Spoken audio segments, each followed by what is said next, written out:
अंबेडकर ने देश का संविधान बनाया। संविधान में लिखा उन्होंने कि भारत के अंदर जनतंत्र होगा। इस जनतंत्र के अंदर चुनाव होंगे।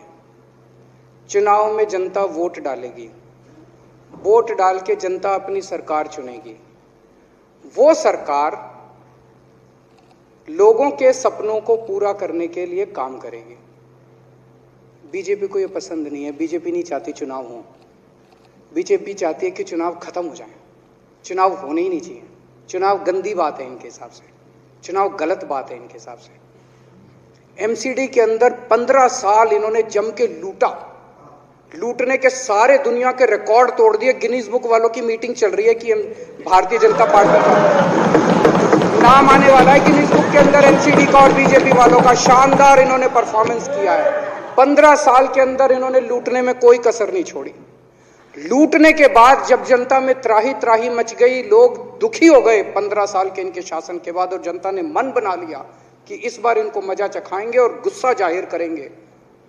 चुनाव आयोग ने ऐलान कर दिया कि हम आज शाम को 5 बजे 9 मार्च को शाम को 5 बजे आज चुनाव की डेट्स की घोषणा की जाएगी। 4 तारीख को प्रधानमंत्री के दफ्तर से फोन जाता है, चिट्ठी जाती है चुनाव कमिश्नर को, चुनाव रद्द कर दो। पूरी दुनिया के अंदर आज तक ऐसा नहीं होगा कि प्रधानमंत्री सीधे सीधे चुनाव कमिश्नर को फोन करके और चिट्ठी लिख के कहते हैं कि चुनाव रद्द कर दो। इसलिए ये नफरत करते हैं बाबा साहब अम्बेडकर से।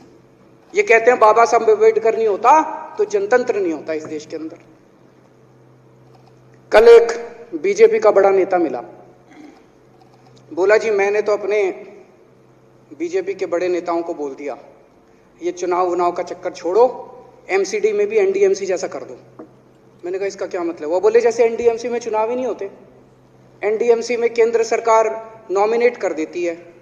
बोले जी एमसीडी में भी यही हो जाना चाहिए। अध्यक्ष महोदय, इनका बस चले ना इस देश के अंदर सारे राज्यों में और देश में चुनाव कराना बंद कर दें। इसलिए ये नफरत करते हैं, इसलिए बाबा साहब अम्बेडकर से नफरत करते हैं ये लोग।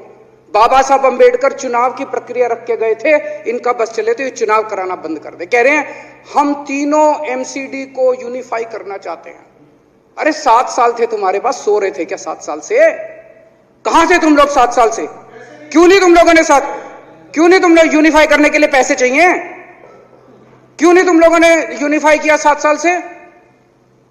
चुनाव के 1 घंटे पहले तुम लोग चिट्ठी लिख रहे हो।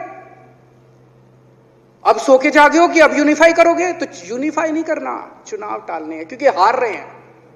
मेरी हाथ जोड़ के विनती है, हार जीत लगी रहती है। कभी ये पार्टी हारती है, कभी वो पार्टी हारती है, कभी आज बीजेपी हारती है, कभी आम आदमी पार्टी भी हारती है, कभी कांग्रेस हारती है। देश बड़ा है, देश की सोचो। आज आम आदमी पार्टी है, कल आम आदमी पार्टी हो सकता है ना हो। आज बीजेपी है, कल बीजेपी हो ना हो। आज केजरीवाल है, कल केजरीवाल नहीं होगा। आज मोदी जी हैं, कल मोदी जी नहीं होंगे। कोई बड़ा नहीं है, देश बड़ा है, मुल्क बड़ा है, कौम बड़ी है, समाज बड़ा है। देश को नहीं झुकने देना, देश को नहीं टूटने देना, देश को नहीं किसी भी हालत में देश पे आंच नहीं आनी चाहिए। ये लोग देश के साथ खिलवाड़ कर रहे हैं, ये लोग संविधान के साथ खिलवाड़ कर रहे हैं। कह रहे हम यूनिफाई करना चाहते हैं।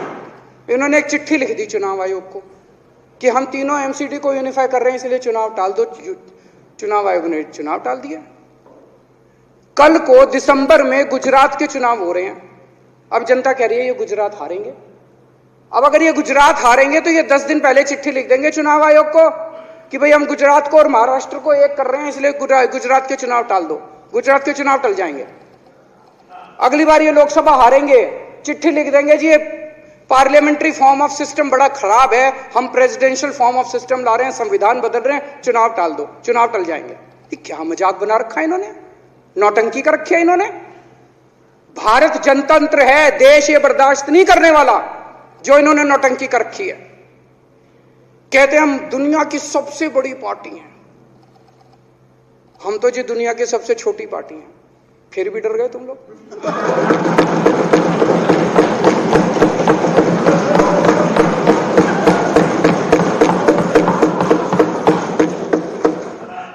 दुनिया की सबसे बड़ी पार्टी दुनिया की सबसे छोटी पार्टी से डर के भाग गई। क्या कायर हो यार।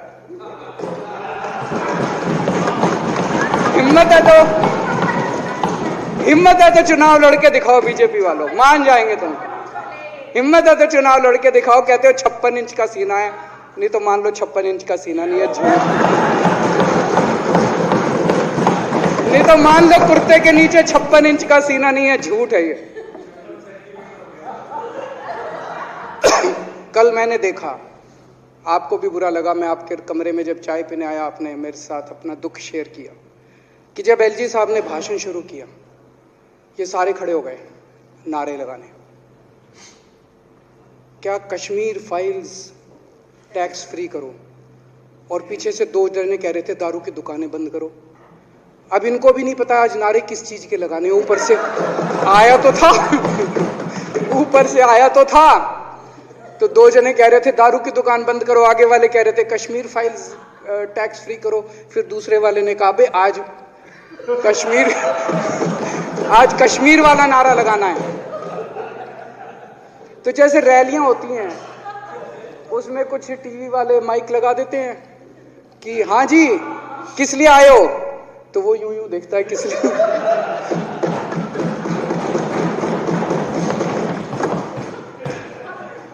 क्या हाल बना दिया इनका। इसलिए थोड़ी राजनीति में आए थे, इसलिए थोड़ी राजनीति में आए थे। एक पिक्चर आई थी बंटी और बबली, उस पिक्चर में एक सीन था, कुछ लोग एक नेता के घर के सामने जाते हैं, हमारी मांगे पूरी करो, हमारी मांगे पूरी करो। नेता बाहर आता है, कहता है क्या मांगे हैं, तो सारे एक दूसरे की तरफ, इनको पता ही नहीं क्या मांगे।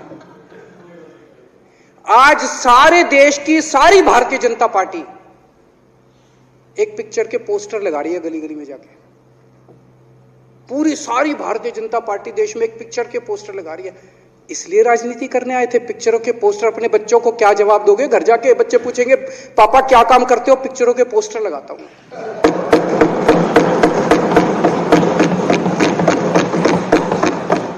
8 साल केंद्र सरकार चलाने के बाद अगर किसी देश के प्रधानमंत्री को विवेक अग्निहोत्री के चरणों में शरण लेनी पड़े, तो इसका मतलब उस प्रधानमंत्री ने 8 साल में कोई काम नहीं किया। 8 साल खराब कर दिए। बताओ, विवेक अग्निहोत्री के चरणों में उनको शरण लेनी पड़ रही है, बचा लो बचा लो बचा लो। अगर किसी प्रधानमंत्री को कह रहे हैं कश्मीर फाइल्स टैक्स फ्री करो, अरे यूट्यूब पे डाल दो, फ्री फ्री हो जाएगी। टैक्स फ्री क्यों करा रहे हो? इतना ही तुमको शौक है, विवेक अग्निहोत्री को बोलो यूट्यूब पे डाल देगा, सारी पिक्चर फ्री है, सारे जने देख लेंगे एक ही दिन के अंदर। टैक्स फ्री की क्या जरूरत है? यूट्यूब पे क्यों नहीं डाल? कल एक मैंने अखबार में पढ़ा, हरियाणा के अंदर एक भारतीय जनता पार्टी का ही एक एमएलए था, उसने कहा आज मैं पार्क के अंदर इसकी फ्री स्क्रीनिंग करूंगा। तुरंत विवेक अग्निहोत्री का ट्वीट आया खट्टर साहब के, खट्टर साहब देखो ये फ्री में कर रहा है, इसको बोलो टिकट लेके करेगा। भाई साहब, कश्मीरी पंडितों के नाम पे कुछ लोग करोड़ों करोड़ों रुपए कमा रहे हैं, और तुम लोगों को पोस्टर लगाने का काम दे दिया। आंखें खोलो, क्या कर रहे हो तुम लोग? वो करोड़ों कमा गया, कश्मीरी पंडितों के नाम पे करोड़ों कमा गया, और तुम लोग पोस्टर लगाते रह गए। क्या हाल बना दिया तुम लोगों का यार।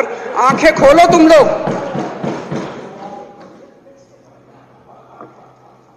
भेड़ बकरियों की तरह हाँक रखा है पूरे बीजेपी वालों को, भेड़ बकरियों की तरह हाँक रहे हैं। एक दिन बोले 3 का कृषि कानून लेके आए हैं, बहुत शानदार है, और फिर नीचे मैसेज आया भाई सारे जने तारीफ करो मोदी जी की। सारे बोले वाह मोदी जी वाह, क्या मास्टर स्ट्रोक है। और मेरे को याद है इसी सदन के अंदर इन लोगों ने उन 3 कानूनों की खूब तारीफ की थी, बोले क्या मास्टर स्ट्रोक है और क्या शानदार कानून लेके आए। 1 साल के बाद फिर आया भाई 3 कानून वापस ले लिए, बोलो फिर तारीफ करो मोदी जी की, भाई कानून बेकार थे मोदी जी। क्या इसी सदन के अंदर इन लोगों ने इतनी बेशर्मी, दिमाग पे ताला लगा रखा, इन्होंने कहा वाह मोदी जी वाह, क्या 3 कानून खराब थे आपने वापस ले लिया, देश को बचा लिया। क्या मास्टर स्ट्रोक, ये क्या हाल बना दिया आप लोगों का यार। फिर थोड़े दिन बाद बोले भाई दारू की दुकानों के खिलाफ करो, फिर सारे जने दारू की दुकान बंद करो, दारू की। अब दारू ठीक हो गई दिल्ली में? आजकल तो शोर नहीं करते तुम लोग।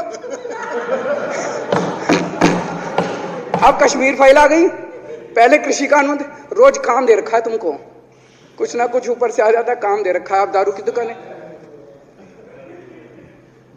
मेरा एक ही निवेदन है मेरे बीजेपी के साथियों से, आप तो अपने ही हो, आप तो सब अपने, मेरे छोटे भाई, बड़े भाई, बिदुरी साहब तो बड़े भाई है मेरे, आप तो सारे अपने हो यार। थोड़ा सा देश के बारे में सोचो यार, थोड़ा देश के बारे में सोचो।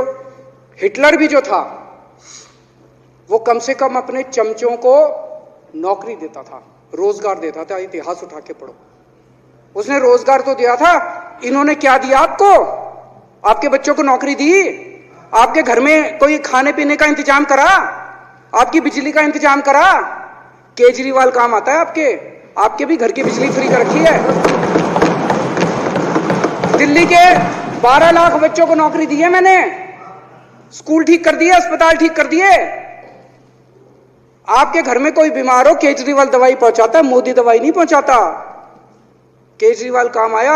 मैं बीजेपी के सारे कार्यकर्ताओं से कहना चाहता हूं, थोड़ा सा दिमाग खोलो। बीजेपी के सारे सपोर्टर्स को कहना चाहता हूं, थोड़ा सा दिमाग खोलो। ये भेड़ चाल बंद करो, भेड़ बकरियों की तरह हाँक रहे हैं ये आपको, ये सब बंद करो। दिमाग खोल के सारे जने बीजेपी छोड़ के आम आदमी पार्टी में आ जाओ।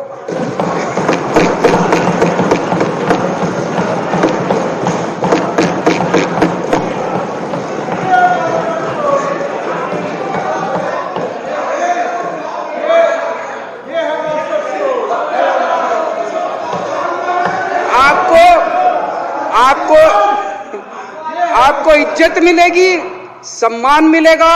आपसे कतई झूठे नारे नहीं लगवाएंगे। राष्ट्र निर्माण में आपको साथ लेंगे हम, राष्ट्र निर्माण करेंगे आपके साथ मिलकर। ये पोस्टर भी नहीं लगवाएंगे झूठी फिल्मों के। और जो भी करना हो, कम से कम यार ये पिक्चर का प्रमोशन करना तो बंद करो। ये गंदे लगते हो तुम लोग, अच्छी शोभा नहीं देता आप लोगों को। यार आप अच्छे आदमी हो, कुछ करने आए थे राजनीति में, कहां पिक्चर के पोस्टर और प्रमोशन करने में लगा दिया। कल एलजी साहब की स्पीच पूरे देश ने सुनी। एलजी साहब को एक तरह से केंद्र सरकार का नुमाइंदा माना जाता है। एलजी साहब ने भी हमारी सरकार की कितनी तारीफ करी।